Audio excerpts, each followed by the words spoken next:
অর্জনকে কুক্ষিগত করে শেখ হাসিনার মতো পলায়নের রাস্তা তৈরি করেন না। একজন সাংবাদিক মারা গেছে, আপনাদের তো খুঁজে বের করা উচিত।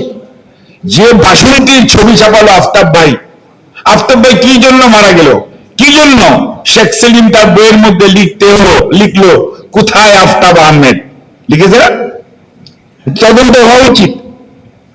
সাগর রুনির 120 বছর 120 বার বোধ হয়ে গেছে, চার্জশিট আর আসে না। 24 ঘন্টা 48 ঘন্টা 72 ঘন্টার মধ্যে আসার কথা। এই ওয়ার্ডের কমিশনার চৌধুরী আলম কোথায় হারাই গেল? ওই লোকগুলো কাদের ডিউটি ছিল, কারা তুলে নিল, সেগুলো বের করার দায়িত্ব যে অন্তর্বর্তীকালীন সরকারের না? ওই যে শিকদার ভাই যেমন বলেছে, এনাফ ইজ এনাফ। আদতে শাহাবুদ্দিন সাহেবের আমলে এখনো মানুষটার কথা আমরা মনে রাখি। কেন? ওই 3 মাসের মধ্যে নির্বাচন করা যায়, একটি শান্তিপূর্ণ পরিবেশ, এরকম বিশৃঙ্খলা 90-ও ছিল স্বৈরাচারের পতনের পরে, কিন্তু দেশের মানুষ সবাই সহযোগিতা করেছিল নেতৃত্বের কারণে। But what is going on নাও? কাজে আজকে আপনি শাহবাগের মোড়ে যান, বন্ধ, আপনাকে গাড়ি থেকে হেঁটে হেঁটে আসতে হবে। কখন কোথায় কি হচ্ছে nobody knows. There is no control. There is no control. আমি নিজে পিজি হাসপাতালের আগে কাটা বনে গাড়ি রেখে আমি হাইটে হাইটে আসছি,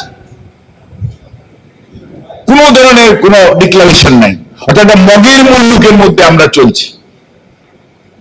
কাজে থেকে বেরিয়ে আসতে হলে ওই যে এনাফ ইজ এনাফ যা বলেছে ফেব্রুয়ারির 2য় সপ্তাহের মধ্যে, দয়া করে জনগণকে তার অধিকার প্রয়োগ করার সুযোগটা সৃষ্টি করে দিয়ে ইজ্জত সম্মান নিয়ে বিদায় হন। আমরা যাতে বলতে পারি ডক্টর শাহাবুদ্দিন সাহেবের মতো ডক্টর মোহাম্মদ ইউনূস সাহেবের এমন একটি সরকার ছিল।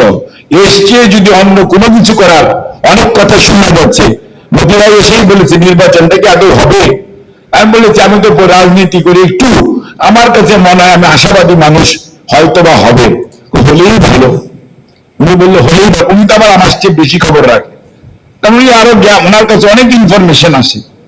সেই জন্যই আমরা হতাশ হতে চাই না।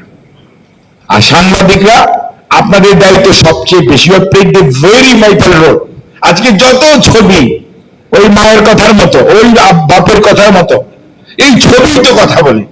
এবং আমাদের যত ছবি আপনারা তুলেছেন, ফখরুল ভাইকে তুলে নিয়ে যাচ্ছে সেই ছবি আছে, কে পা পড়ে গেছে তুলে আছে, কে কাকে কিভাবে পাছামোড়া করে বেঁধে দিচ্ছে সেটাও আছে, মাহমুদ ভাইয়ের রক্ত মাখা ছবিও আছে, এভরিথিং। অর্থাৎ আপনারা যদি ছবি না তুলতেন, আপনারা যদি খবর প্রকাশ হয়তো 5ই আগস্টের দুপুর 12টা পর্যন্ত করতে বাধাগ্রস্ত হয়েছেন, কিন্তু 5ই আগস্ট দুপুর 12টার পরে বানের স্রোতের মতো খবর যখন আপনারা দেওয়া শুরু করেছেন, এই যে যত টেলিভিশন আছেন, সোশ্যাল মিডিয়া, প্রিন্ট মিডিয়া সহ, তারপরে তো দেশের মানুষ আরো বেশি, সারা দেশ উজ্জীবিত হয়েছে।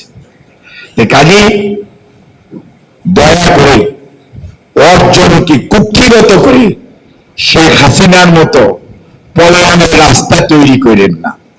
এই অর্জন ভালো কিছু, সকল মানুষের অর্জন, সেটিকে স্বীকার করুন, সেটিকে অনুধাবন করুন, স্বীকৃতি দেন, এবং যে লক্ষ্যে অর্জন সেই লক্ষ্য বাস্তবায়ন, জনগণকে ক্ষমতায় আনে সুযোগ এবং জনগণকে তার দায়িত্ব পালন করার সুযোগ দেওয়া করবেন। জনগণকে বোকা ভাববেন না, শেষ বিচারে জয় কিন্তু জনগণের হবে।